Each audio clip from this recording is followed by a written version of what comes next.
క్రీస్తు పూర్వం 625లో నినివేకు ఉత్తరంగా మేడేస్ అనేవారు, దక్షిణంగా బబులోను సామ్రాజ్యం వారు ఉండేవారు. అయితే టైగ్రిస్ నదిని ఆనుకుని నినివే పట్టణం ఉండేది.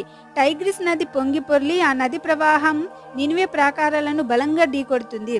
ఆ జల ప్రవాహ తాకిడికి నినివే ప్రాకారాలు బద్దలవుతాయి.